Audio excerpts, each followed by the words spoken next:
manai apie barteriuką? Tiek daug gavau palaikymo iš kitų kūrėjų, kur net jau sakai, community rengsim čia visą, jau bursim, kad žodžiu, stop šitiem barteriukam. Ir iš karto tiesiog buvo, kad žodžiu, kreipiasi, tai va tokia ir tokia kaina ir jeigu jums tinka, tai susimokėkit. O ne taip, kad ten, o dieve, dabar aš čia turiu jums kojas bučiuot, kad jūs apsirengėt mano rūbus. Na ne, taip tikrai nebus. Tie žmonės, kurie gali susimokėti, na ir ypač, kad ta moteris, na, parašysi man ir kaip tik, vat, nesenai buvo ten, nežinau, gal dienų skirtumas, išėjęs labai pas garsų žmogų interviu, kur jinai ten milijardierė, milijonierė ir man tada toks, nu tai atsiprašau, tai susimokėkit milijonierių ir padėkit ir mums tiem milijonieriam tapti.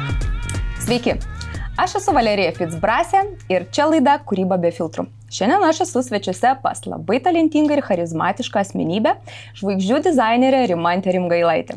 Sveika, Rimantė. Sveiki. Tu esi viena populiariausių Lietuvoje garsenybių dizainerių. Ir tavo klientų rate yra topiniai influenceriai, atlikėjai, laidų vedėjai. Papasako, kaip tau pavyko užtarnauti tokių kaprizingų ir reiklių klientų pasitikėjimų. Aš nežinau, ar aš čia tokia kukli, ar tiesiog man taip skamba labai jau taip pompastiškai, nors tie mano rūbai tokie labai pompastiški. Man netik, dabar irgi labai taip keista net girdėti tokį, kad oi, čia taip ir taip ir taip. Jo, yra tie žmonės tikrai mano sąraše ir klientų sąraše ir ten kažkur dar. Kaip pavyko? Aš galvočiau, kad tikriausiai pavyko, jeigu taip labai trumpai reiktų atsakyti, tai todėl, kad labai išsiskiriantis mano drabužiai, kuriuos aš kuriu. Ir man tiesiog tikriausiai taip gaunasi iš vidaus, natūraliai, nes aš pati tokia, kaip pristaty, charizmatiška. Tai tikriausiai natūraliai taip gaunasi, o kaip tas kelias atėjo iki čia, kur, sakykime, šiandien aš esu, tai čia jau tikriausiai reikėtų plačiau pasakot. Tai ir norite išgirsti.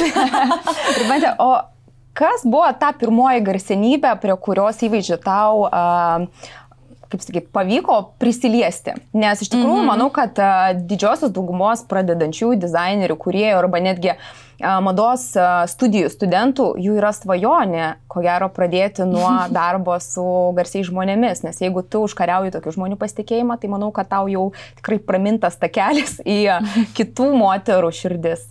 Jo, tikriausia, kažin ar pramintas, bet yra kažkoks mitas ar net toks fenomenas, ypatingai gal Lietuvoje, kai mes esame pakankamai maža šalis, kad žmonės labai dažnai galvoja, kad jeigu tu rengi žymius žmonės, kuriuos jie mato ten televizoriaus ekranuose, ten žurnalas ir taip toliau, kad wow, jiem irgi reikia pas tave ir čia kažkoks tokio wow, čia jeigu jie tave pasirinko, tai čia tu tikriausiai esi kažkoks labai super wow. Aš turiu šiek tiek kitokią, aišku, nuomonę, kadangi aš dirbu šitoj sferai, bet jo, tai tikriausiai irgi kažkas tokio yra, kad tie žmonės ateina pas tave, bet kaip gavosi mano atveju, tai aš baigusi studijas Dailės akademijoje, bakalauro studijas, žodžiu, gavau tokį pasiūlymą, visiškai paprastai, čia iš tikrųjų aš savo studentam irgi pasakoju, kad labai svarbu apie save skleisti žinią per visur, ir ypatingai čia anksčiau dar visi ten Facebook'e sėdėdavom, ten kažkokius postus žiūrėdavom, dar kažką labiau, dabar gal labiau Instagram'e. Žodžiu, aš visada pasidalindavau, kol studijuodavau, nu tiesiog pasidalindavau, kad aš čia tai tą darau su drabužių dizainu. Ir matyti jau tiesiog žmonėm taip įėjo į pasąmonę, kad, žodžiu, aš tos rūbus kuriu ir taip toliau, ir jau kai kažko reikia, tai kreipiasi į mane. Ir, žodžiu, buvo tiesiog viena pažįstama Facebook'e parašiusi, kad ieško drabužių dizainerio. Ir tiesiog kažkas ten mane pritagino, visiškai kažkokie nepažįstami žmonės. Ir tiesiog parašė man tą merginą, o jinai turėjo šokių agentūrą ir, žodžiu, dirbo su užsienio rinka. Ir tiesiog pasiūlė man, žodžiu, kurti tos sceninius kostiumus.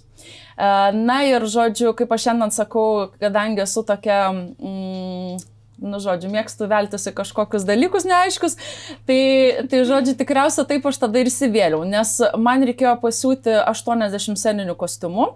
Oho. Ir aš juos ir pasivau, tai, žodžiu, buvo toks mano pirmas rimtas projektas, tai aš tą, žodžiu, padariau, bet kaip ir sakau, nu, tikriausiai ta mano drąsa ten mane ir įvedė, nes dauguma tikrai, manau, būtų pagalvoję, kad, oi, nu, aš nesugebėsiu, ar ten nepavyks, ar ten dar kažką. taip tikrai buvo žiauriai sunkių dienų, kada ten grįždavau namo ir galvodavau, wow, nu Rimante, nu dabar tai tikrai tu čia kažkur įsivėlė ir aš jau nežinau, kaip čia reikės išsikapanot. Nes aš tikrai nemokėjau jau taip perfect siūt ir taip toliau, tikrai akademijoje, ko studijavau, tikrai, na, gerai išmokau pakankamai siūt, na, bet tikrai netokiam lygiai, kaip ten galbūt galėjo būti. Tai, žodžiu, įsivėliau šitą projektą, jį padariau ir tada mes išfotografavom, žodžiu, po to toks kostiumus, ten Anos Mešos, žodžiu, klube, pasklido po internetą tos nuotraukos ir tada į mane kreipėsi Monik vadybininkas, su Monik atlikėja ir pakvietė mane į pokalbį, žodžiu, susitikimą ir tai buvo pati mano pirma atlikėja, kurie, kaip sakė, kodėl mane pakvietė, nes pamatė va, tas nuotraukas iš tų sceninių, žodžiu, kostiumų. Ir, žodžiu, čia gal buvo kokie 2018 metai ir tada buvo tik prasidėjus tokia banga visų to tokio, sakyčiau, atgimimo kažkokio tai sceninių kostiumų Lietuvoje ir buvo tokia dar, na, sakykime, mada kreiptis į dizainerį, kad jis pasiūtų drabužį tą sceninį ir taip toliau. Nes šiandien aš matau kitokią aktualiją. Matau, kad šiandien dauguma kreipiasi ir dirba su stilistais, ne su dizaineriais, jeigu kalbėt apie scenų žmonės. Tai va, tai buvo mano pati pirma klientė ir po to sekė daugelis kitų. Kaip virtinė tiesiog jau visi iš eilės, nes irgi fenomenas toks Lietuvoje yra, kad jeigu pamato, kad jau tau kažkas vienas padarė ir gerai, tai tada jau visiems prireikia. Tai taip iš tikrųjų ir gavosi, kad iki COVID-o buvau visiškai tik tai sceninių kostiumų dizainerė ir net apie kažkokius, kaip mes vadinam, paprastus žmonės iš gatvės, ar ne? Aišku, jie ne iš gatvės, bet, nu, tiesiog kaip čia tokio įvardinta, ne? Tai, žodžiu, nereikėjo kitų tų žmonių, o po to atėjo COVID-as ir šiek tiek kitaip viską pakoregavo. O ar buvo sudėtinga dirbti, arba netgi ne tai, kad sudėtinga, ar buvo baisu nepateisinti lūkesčių, pavesti, padaryti broką ir kad apie tave pasklis kokios neigiamos kalbas, nenusudikė mane, kad vis tiek tai yra scenos žmogus, tai yra žinomas žmogus, kuris yra reiklus, kartais galbūt kaprizingas, čia tu gal mums papasakosi apie tuos kaprizus, ar tai iš tikrųjų yra tiesa, ar čia labiau žinai žmonės kalba. Ir kokie buvo tavo jausmai pirmą kartą prisidedant prie žinomo žmogaus sceninio kostiumo? Aš iš tikrųjų tikriausiai niekada gal taip iki pat šiandien nesureikšminau tų žmonių, kad jie yra kažkokie wow ir kad man čia reiktų kažkaip dabar kitaip jaustis. Aišku, kai kurios asmenybės save labai paverčia tokiom pompastiškom asmenybėm, prie kurių tikrai kartais jautiesi ir nejaukiai. Ir aš anksčiau visada galvodavau, kad aš labai moku bendrauti su žmonėmis ir turiu tą tokią dievo dovaną bendravimo, bet šiandien, kai dirbu su labai daug skirtingų žmonių, galvoju, čia mokytis ir mokytis dar. Tai va, tai galvočiau, kad iš pradžių faktas buvo labai tikrai visokių tų jausmų, ypač kai tu esi jaunas, dar mažai patyręs, galvoju, mažiau yra to pasitikėjimo savim, o dabar jau tiesiog, kai atsisuki atgal ir pamatai, kiek įvairiausių jų situacijų gyvendinta ir padaryta, tai sukuria daug pasitikėjimo, bet tada faktas buvo tikrai pakankamai sudėtinga, galvoju, kaip čia dabar man reikės ką padaryti ir taip toliau, tai tikrai, bet galvočiau, kad gal tada toks buvo, nu jau 120% toks susitelkimas, kiekvieno žingsnio apskaičiavimas, galvojimas, kaip čia dabar viską padaryti ir, na tikrai jau ko tik nebuvo įvairiausių ir bemiegių nakčių, kad ten jau padaryti ir vieną ir kitą ir, nu žodžiu, daug čia tam bagažio visokiausių. O sakyk, tos žinomos moteris, jos daugiau pas tave siūvasi individualiai ar vis tik nuomojasi pas tave sukneles, nes tugi ne tik siūni individualius kostiumus, bet tu ir turi kaip ir nuomos punktą savo suknelių, savo kostiumų. Taip, tai iš esmės gal nepavadinčiau tokiu labai kaip nuomos punktų ar žodžiu tokia vieta, kur mes esam pripratę matyti iš senų laikų, net ir tokia klišė būdavo, kad nu jau tik ne iš nuomos punkto, ar ten to salono vadinkime, ne? Tai tiesiog, kad galvočiau, kad šiandien visas pasaulis eina link to tvarumo, tiesiog daugkartinio daiktų ir drabužių panaudojimo ir visiškai normalu, kad ir dizaineriai labai pradėjo nuomoti savo drabužius, ypatingai, pavyzdžiui, kaip mano drabužiai, jie yra tokie ryškus, ekspresyvus ir mes dažnai tokius rūbus nenorime nešioti, kad kiekvieną dieną norime juos keisti, padarėm vieną nuotrauką su vienu, norim po to su kitu ir taip toliau.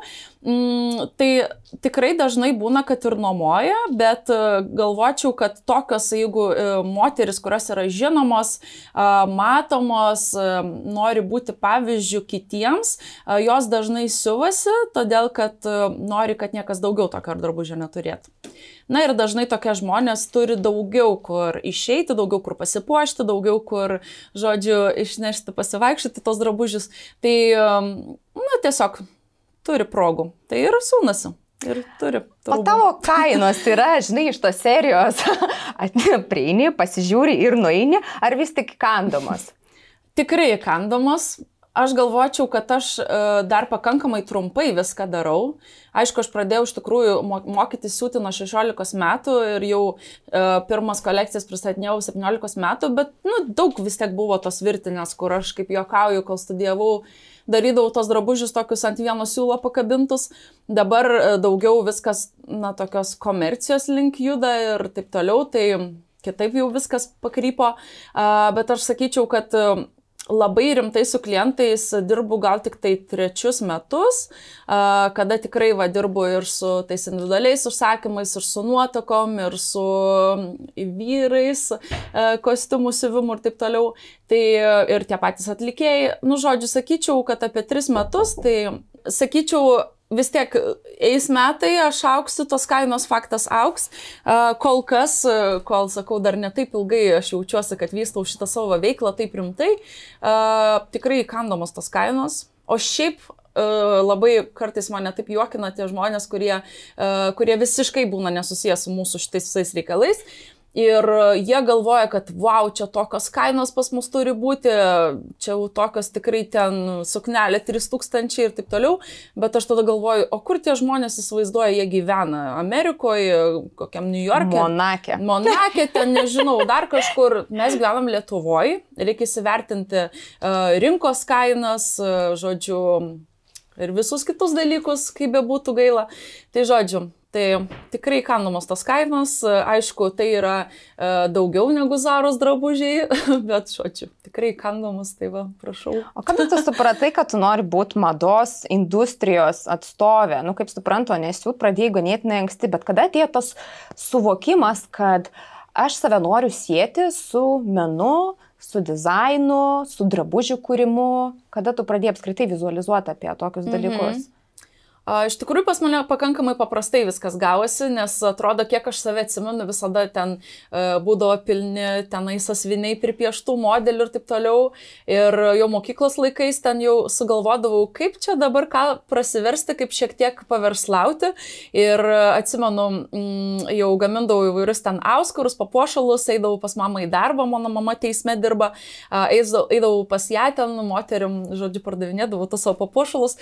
Tai, žodžiu, taip po truputėlį viskas kažkaip labai natūraliai ėjo link to, o šiaip taip jau gavosi, kad turėjau antroji klasė, kai buvau, turėjau tokią didelę traumą ir po tos traumos aš negalėjau lankyti jokių kitokių būrelių, tik tai, tokius, sakykime, ramius. Ten piešti, ten, žodžiu, kaip nors dar kitaip užsijimti, bet taip ramiai. Ir, žodžiu, mane mama tiesiog užrašė 4 klasėje į dailės būrelį, nes tiesiog visi vaikai kažkur tai reikia ir man, tai aš negaliu ten jokių šokius eiti toliau. Ir aš kažkaip užsikabinau už tų menų, po to sekė ir dailės mokyklos ir taip toliau. Ir kažkaip labai natūraliai atėjo toks supratimas, kad mane labai domina ten tiesiog tas drabužių visas dizainas ir taip toliau, nes nuo 10 klasės studijavau Balsio menų gimnazijai, tai čia kaip Čiurlionis, tik tai Klaipėdoj.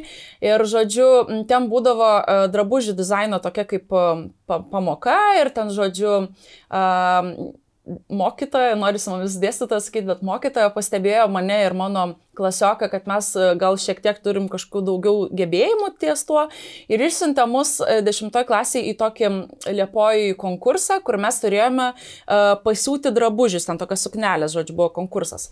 Ir mes, atsimenu, atvažiuojam su tuo klasioku, žiūrim, visi taip moka jau siūti, gaminti čia tos rūbus, o mes visiškai nieko nemokėjom ties rūbų siuvimu ir mes tiesiog tenai sulipdėm tą suknelę ten su, žodžiu, tais krokodilais, žodžiu, su daikstam. Ir, žodžiu, mes laimėjom kažkaip 3 vietą, bet tada, kai grįžom iš to konkurso, buvo labai toks lūžio taškas, kad mes tada supratom, kad jeigu mes norim būti drabužių dizaineriais, neužteks čia tik susekti, reikės ir išmokti siūt. Tai va, tai tada jau pradėjau, žodžiu, mokyti siūti. Šiaip pakankamai įtemptas laikotarpis buvo, tai kažkaip aš jau nuo pat mokyklos laikų kažkaip pripratus daug dirbti, visko daug veikti, nes mokydavausi iki 4 maždaug valandos mokykloje, nes ten būdavo su tais menais susijęta viskas. Tai ir po to dar važiuodavau kiekvieną dieną mokyti siūti. Tai va, tai taip ir padėjo man ir ta moteris pirmas kolekcijas pasiūti ir po to kažkaip, kai reikėjo rinktis, ką jau studijuosiu, tai nekilo visiškai jokių klausimų, jau iš karto buvo aišku, kad, žodžiu, stosiu į mados dizainą.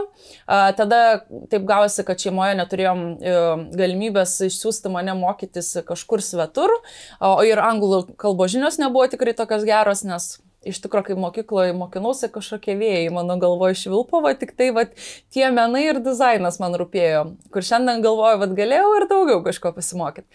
Tai va, tai taip natūraliai gavosi, kad mano svajonė buvo dailės akademija, kur tada atrodė man, wow, čia kažkas tokio, kur aš atsimenu, kai įstojau, tai aš sakiau, kad viskas, man nereikia nei vasaros, nieko, aš jau galiu eiti tiesiai mokytis. Rimante, noriu paliesti labai jautrią temą. Tu jau paminėjai apie vaikystės traumą, kuri iš esmės pakeitė tavo gyvenimą ir žinau, kad tu apie tai daug nekalbi. Bet, iš esmės šitos laidos tikslas yra padrąsinti ne tik moteris, bet ir vyrus, kurie nori sieti savo gyvenimą su dizainu arba galbūt po kažkokių traumuojančių įvykių savo gyvenime kartais nedrįsta, galvoja, kad gyvenimas yra baigtas ir aš čia nieko negaliu ir jiems trūksta to padrąsinimo. Kaip tu galvoji, ar jeigu nebūtų buvę to įvykio, kaip susiklostytų tavo gyvenimas? Ir jeigu gali trupučiuką, papasakok mums, kasgi nutiko tą dieną. Iš tikrųjų, kodėl niekas daug nekalba apie tai, nes aš labai mažai kam pasakoju, nes atrodo jau šiandien, kad jau tiek jau daug metų praėjo ir nelabai yra čia ką pasakot. Tai iš tikrųjų tikriausiai žino tik tai mano artimieji ir seni tikriausiai artimi draugai. Tai tiesiog, jeigu taip trumpai tariant, tiesiog buvo toks įvykis, kad mane partrenkė mašina, kai buvau 8 metų ir tikrai buvo labai labai sunki trauma, praktiškai visa buvo sulaužyta ir gulėjau reanimacijų ir taip toliau. Ir, galima tikrai švęsti antrą tą gimimo dieną, žodžiu, kad gimiau antrą kartą. Ir šiandien aš kažkaip gal labai to neakcentuoju, bet kai būna man labai sunku, kai kažką tiesiog sunku padaryti ir aš savo visada pasakau tokį dalyką, kad Rimante, gimei antrą kartą ne veltui ir turi, žodžiu, varyti priekį ir viską daryti. Tai šiandien tikriausia toks būtų susiejimas manęs su tuo įvykiu, kad tiesiog daug jėgų man šiandien tai suteikė, kad aš turiu stengtis daryti ir o kas būtų kitaip, aš net neįsivaizduoju iš tikrųjų ir netgi toks baisus įvykis, kažkaip aš niekada net neturėjau tokių minčių, kad oi čia galėjo nebūti ar dar kažką, nes vis tiek visos tos aplinkybės mane išugdė šiandien tokią asmenybę, kokia aš esu, kuri moka užjausti ir suprasti kitus žmonės, tai aš manau, kad visi kiti tą jaučia, tokia mano atjauta ir tą tokį nuoširdų bendravimą, kuris galbūt iš tokių visokių aplinkybių, žemiškų ir skaudžių kartais iš to ir atsiranda. Tai va, tai šiandien galvočiau toks būtų susiejimas su šiandieniniu gyvenimu.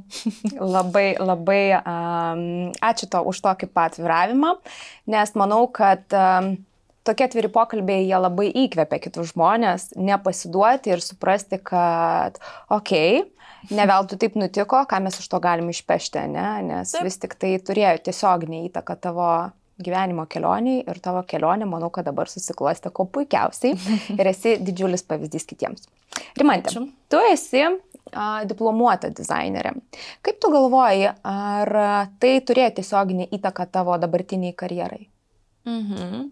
Man šiaip iš tikrųjų tikriausiai būtų sunku įsivaizduoti, kaip klostytųsi mano kelias kaip dizainerio, jeigu aš nebūčiau baigus studijų. Nes tikrai, kai įstojau studijuoti, aišku, aš kalbu per savo prizmę, gal kiti žmonės kažkaip ten kitaip mąsto ir taip toliau ir turi kitokių įgūdžių ir panašiai.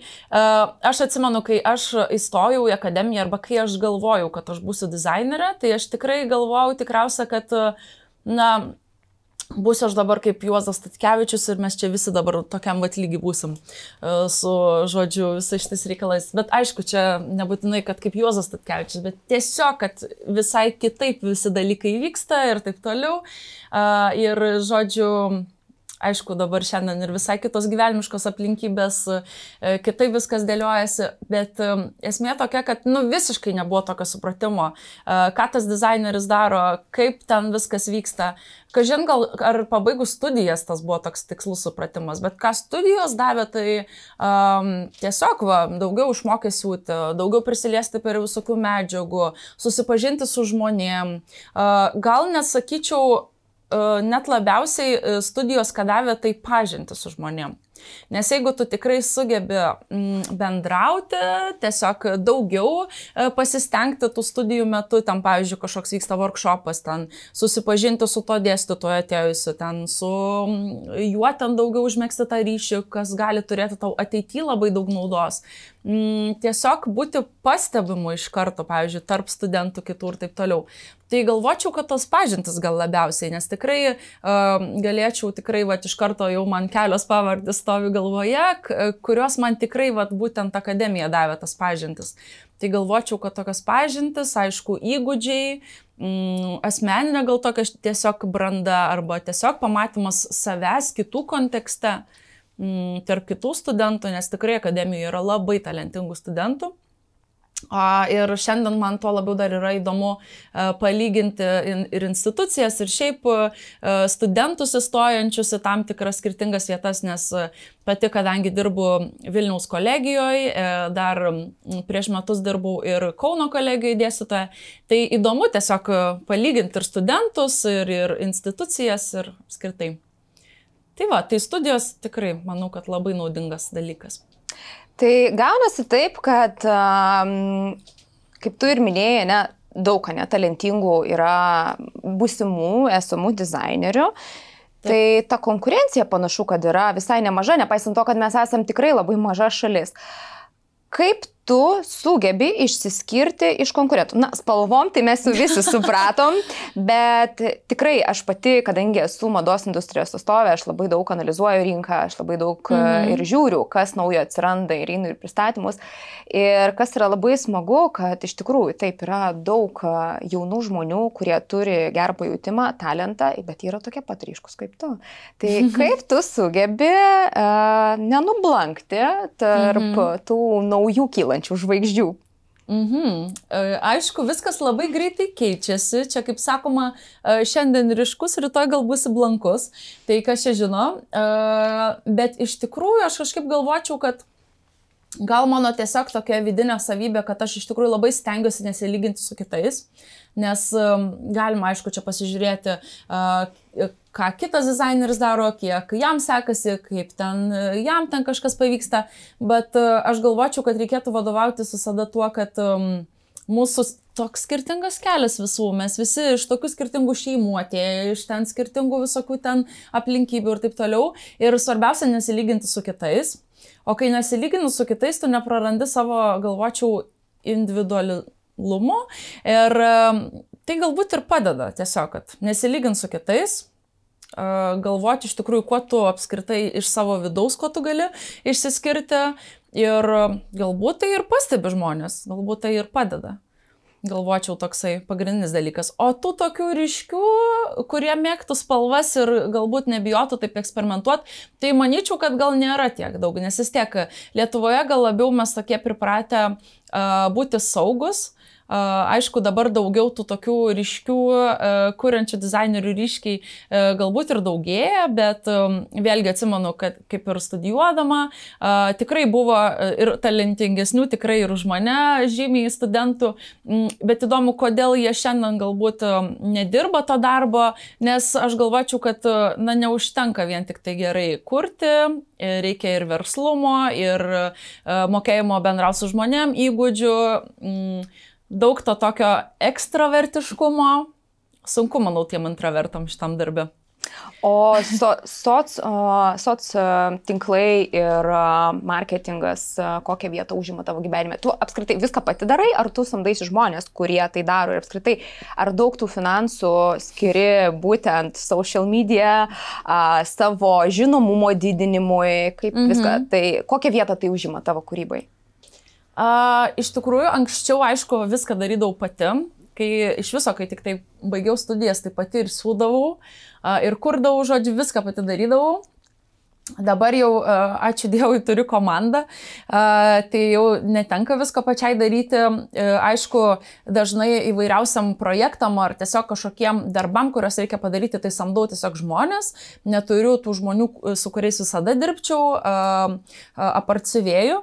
Na ir aišku, dabar atsiranda jau ir įvairiausių asistentų, kurie padeda. Tai čia tokie kaip pagrindiniai žmonės, kurie visada su manim dirba. O šiaip marketingas, Instagramas ir taip toliau, aš manau, kad čia jau be jo tikriausia niekaip.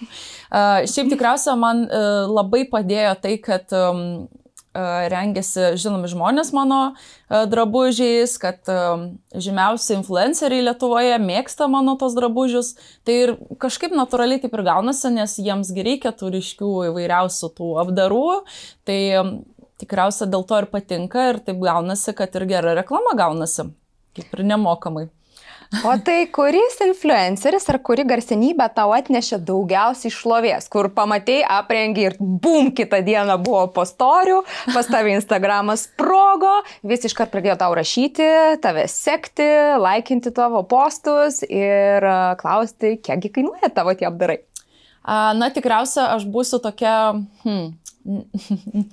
populiari ar nepopuliari šito klausimu, nes čia toks labai jau labai nuspėjamas dalykas. Karolina Mešino tikriausiai. Taip ir žinojau. Tikriausia taip, nes tikrai daug, aišku, čia teko rengti ir taip toliau, ir ne tik viena Karolina turi daug tų sekėjų ir taip toliau, bet tikriausia gal mūsų auditorijos labai atitinka, ar nežinau. Ir Indrė Kavaliauskaitė irgi būtų labai geras irgi. Gerai, dabar tokią, irgi paliesiu tokią jautrią temą, bet jautriai iš kitos pusės. Manau, tai jau žinai, apie ką aš noriu tavęs klausti, bet jinai yra jautri, ko gero, visiems kūrėjams, kurie dirba ir plėtoja savo prekės ženklą. Ką tu manai apie barteriuką? Vat aš kaip tik nesenai buvau pasidalinus savo story. Aš iš tikrųjų visada tokia būdavau labai, tokia, ne tai kad užsidaręs, bet labai keista toksai fenomenas, kad aš tokia mėgstu ir bendrauti, ir žodžiu, ir tokia, vat, kaip sako, ryški, bet Instagrame daugiau reikšdavusi savo gal asmeniniam Instagrame, kur tik tai mano draugai mato, ką aš ten dalinuosi, o savo, žodžiu, šitame viešame, žodžiu, drabužių Instagrame labai kažkaip būdavau tokia labiau nuošalniau ir dabar tik tai pradedu kažkaip daugiau savęs rodyti, daugiau savo mintis kažkaip išreikšti ir ypatingai dabar tikrai daugiau manęs pamatysite. Valerija žino, kodėl, mes vėliau gal irgi pristatysim. Tai žodžiu, tai kažkaip daugiau pasisakau ir labai nesenai tikrai buvau labai tokia susinervinusi, nes galvoju, tikrai reikia pradėti jau kalbėti apie tai, nes jau tikrai tai pradeda erzinti.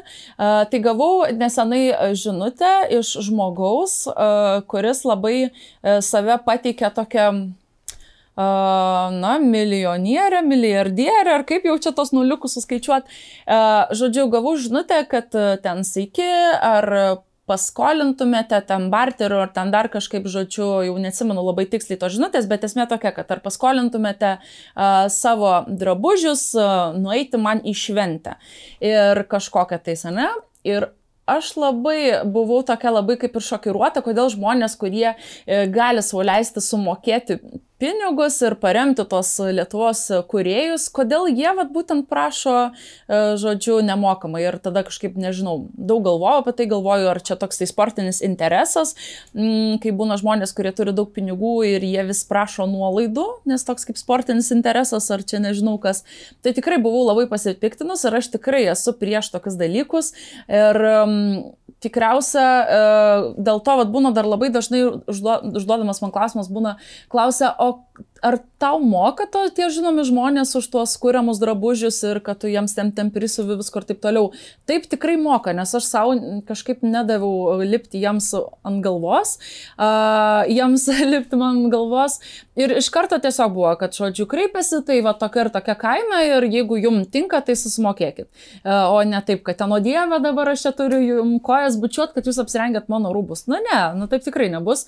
Ir tikrai kažkaip labai suerzino tokie poelgiai ir labai buvo smagu, nes kai pasidalinau šituo istoriju, tiek daug gavau palaikymo iš kitų kūrėjų, kur net jau sakiau, community rengsim čia visą, jau bursim, kad žodžiu, stop šitiem barteriukam. Čia yra, man atrodo, mūsų visų skausmas ir aš tą dažnai patiriu, bet irgi pastaruoju metu sakau, ne, kaina yra tokia, nustoja rašyti arba perka.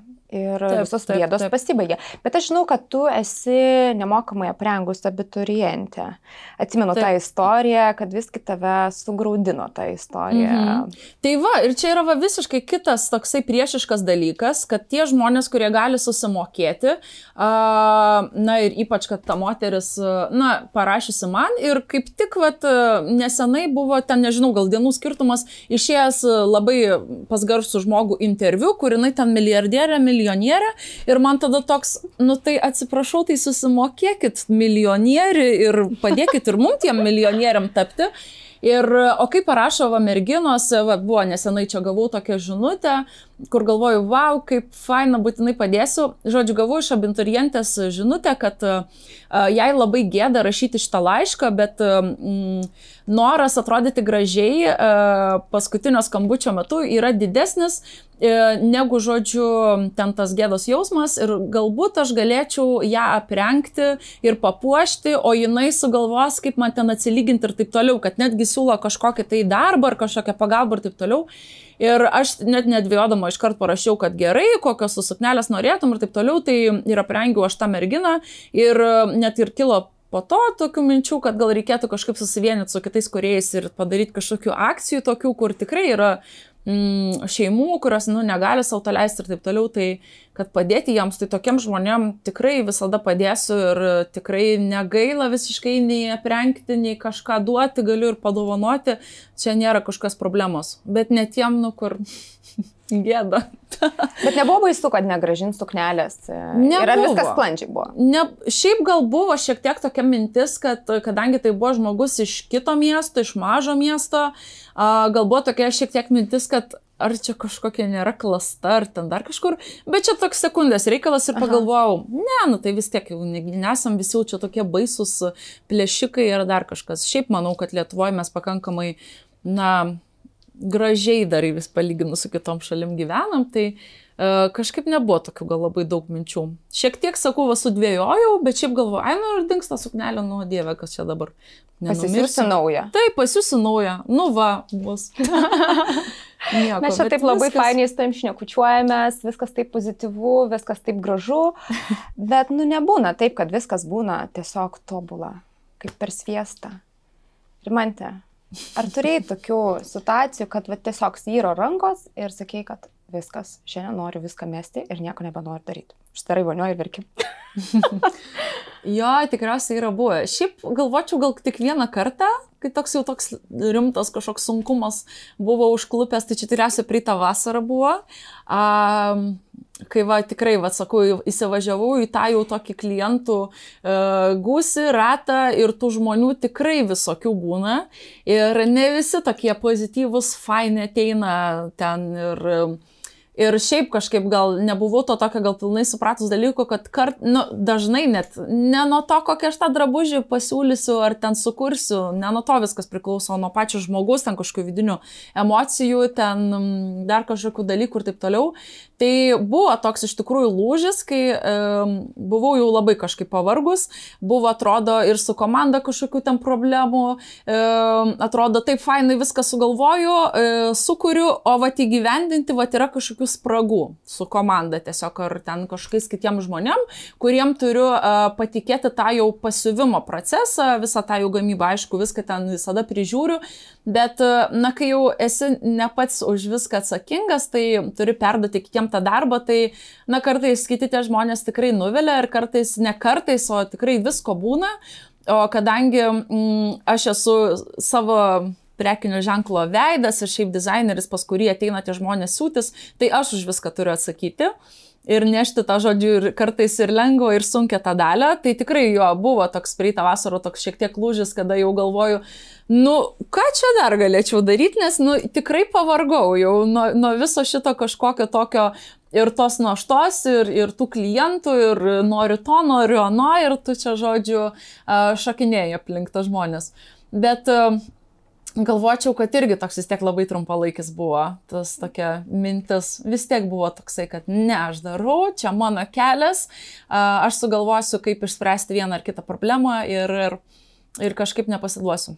O kaip išlipai iš to, tiesiog, nežinau, mini atostogos, nežinau, kokie nors kiti dar atpalaidavimo būdai? Aišku, labai dažnai tos tokios mintis užklumpa, tikriausiai čia daugelį, kai labai pavargsti, tai geriausia tikriausia nors dieną, tiesiog atsitraukti nuo visko ir palisėti, pabūt kažkaip nuošalniau nuo visko ir tikriausiai toks atsitraukimas, pailsėjimas šiek tiek ir tiesiog galbūt rimtai visko tai pasižiūrėjimas irgi iš šono ir ką tu gali tada geriau padaryti kitą dieną, ką geriau gali sustrateguoti ir, žodžiu, statai save ant kojų. Tu dabar kuri kolekciją, kurią pristatysi jau labai greitai, taip, jau šį rudenį. Papasako, kaip apskritai atrodo visas tas procesas, ar tai yra labai sunku, nes, sutikim, kad ne visi žino, nei kur kreiptis, nei nuo ko pradėti, yra dizaineriai, kurie baigė studijas. Teoriškai jie žino visą tą procesą, kaip sukurti kolekciją. Bet tu kur ieškoti rėmėjų, kaip su jais kalbėtis, ar tu pati su jais kalbėsi, ar tu turi žmogų, kuris tau organizuoja, kaip visas tas procesas yra įkandamas dizaineriui, kuris nori pristatyti savo kolekciją. Na, iš tikrųjų galiu pasakyti ir prisipažinti, kad man irgi šitas kelias yra naujas ir dabar lapkričio gale planuoju pristatyti kolekciją. Jeigu kokie planai nepasikoreguos, tai kol kas lapkričio galas tai turėtų būti ir tai man irgi tikrai yra toks jaudinantis dalykas, kuris tikriausiai visus šitos 3 mėnesius kiekvieną dieną manyje ir kaitins tą kraują, o Dieve, kaip čia dabar viską padaryti ir kaip čia viskas bus ir taip toliau. Tai tikrai sakiau, rugsėjo mėnesį grįšiu pas savo studentus ir žodžiu, jie su manim eis tuo keliu, tikriausiai labiausiai, nes aš su jais visko dalinuosi, tai tikriausiai šitam kursui labai pasiseks, nes jie ateis su manim tuo keliu ir aš galėsiu labiausiai su jais pasidalinti savo tom įžvalgom ir tom patirtim, bet šiaip, kaip sakau, tikrai bus irgi man naujos patirtis, ėjimas, žodžiu, link tos kolekcijos kūrimo kažkokiu šviežiu gūsiu, o kaip viskas vyksta, tai tikrai labai galvočiau, kad labai paprastai ir tikrai viską reikia kartais labai taip paprastai pasižiūrėti. Tai, pavyzdžiui, sugalvojau aš daryti kolekcijos pristatymą, parašiau į porą grupių Facebook'e, tai, pavyzdžiui, nuostabiai yra verslių moterų klubas, pavyzdžiui, She's Glowing grupė. Parašiau, žodžiu, ir buvo labai geras sprendimas. Parašiau tiesiog minimalų postą apie save, kad aš ten esu Rimantė ir Magilaitė, ruošiu kolekcijos pristatymą ir galbūt yra prekinių ženklų, kurie norėtų prie manęs prisidėti būtent prie šito, žodžiu, mano projekto. Ir wow, aš tokių pažinčių šiandien sulaukiau iš būtent šito posto paprasto Facebook'e, kur aš tiesiog atsikeliu ryte, aš negaliu patikėti, kad tai vyksta. Tai pasižiūrėsim, ar tikrai jau taip viskas ir įvyks, kaip aš čia jau negaliu naktį užmigti. Ir tai va, tai tiesiog paprastais dalykais parašyti žmonėm, pagalvoti, kokius tu pažįstamus turi. Parašiau aš tą postą, atsirado moteris, kuri man padės organizuoti tą renginį. Va, prašau, jau komanda plečiasi. Tai, nu, žodžiu, vat, minimaliai su tokiais tais būdais, kad ir pažintis Valerija su tavim irgi. Irgi lygiai dėl tos kolekcijos? Taip, dėl kolekcijos, va, tiesiog irgi nuoširdus parašymas, labas Valerija, aš ten tas ir tas, ten va taip, ir žodžiu, ir susipažįstam. Ir va, prašau, sėdim čia dabar. Dabar žiūrėk, labai paprastai, ar reikia parduoti inkstą tam, kad paleisti savo kolekciją? Reikia. Kieno inkstą pardavė, tikrai, kad ne savo. Nu, galvoju, kokios čia močiutės veršiuko. Šiaip, na tai tikrai yra brangu, reikia daug čia iš tikrųjų įvairiausių, nežinau, daug visko reikia. Bet vėlgi tikriausia to tokios drąsos, to kažkokio užsispyrimo vedama, aš tai darau ir iki galo dar tikriausiai net nepasiskaičiavus, kiek čia viskas man atsieis. Bet yra įvairiausių būdų, kaip padaryti šiandien, tu tai gali.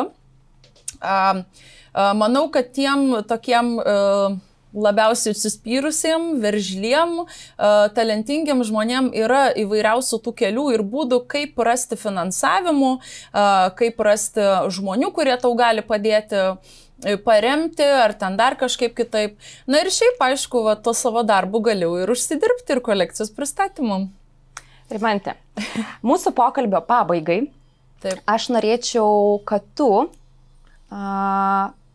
pasakytum tokį labai paprastą palinkėjimą tiems kūrėjams, kurie galbūt šiandien yra nuleidę rankas, visiškai nebežino, ko griebtis, nebeturi motyvacijos ir nebeturi savyje ryžto tęsti savo veiklą arba kaip tik galbūt ją pradėti. Ką tu galėtum tiem žmonėm palinkėti? Pirmos mintis tai pradėjo suktis tokios, kad truputį neigiamas, jeigu gali nedaryti, tai nedaryk, bet iš tikrųjų, na, juokauju. Dažnai vis tiek ir pati, aišku, su visokiom tom mintim susiduriu. Visokių taigi būna ten ir tų dienų, kad atsikeli galvoji, kad pavargai ar ten dar kažkaip, ar kaip čia dabar, ką geriau daryti, kaip čia tęsti ir taip toliau. Bet aš visada kažkaip galvočiau ir ką galėčiau palinkėti, tai kad reikėtų tiesiog gal tą tokią vidinę ramybę visų pirma surasti, nurimti, sakau, nesilyginti su kitais, pagalvoti, kuo tu kaip žmogus, ką gali duoti kitiem, kas tu kaip žmogus esi, kokia asmenybė, ką tu geriausiai moki daryti ir tiesiog vystyti tas savo gerasias tiesiog vertybės, savybės ir pradėti ieškoti bendraminčių, apsupti save teigiamais, gerais žmonėm ir tiesiog atsikratyti kažkokių tų trukdžių iš pašalės ir tiesiog įdėti priekį. Ačiū tau labai už tokį nuoširdų pokalbį. Be galo tau dėkoju už tai, kad tu sutikai paatvirauti tais klausimais, apie kuriuos galbūt niekas nėra girdėjęs ir galbūt kam tu niekada apie tai nepasakoji ir neplanavai pasako. Tai ačiū tau už nuoširdumą ir aš labai tikiuosi, kad mūsų žiūrovai įvertins Rimantės atvirumą, Rimantės pastangas ir palinkės jai visokeriopos sėkmės jos pristatyme, o mes susitiksim su jumis kitoje laidoje jau spalio mėnesį. Iki.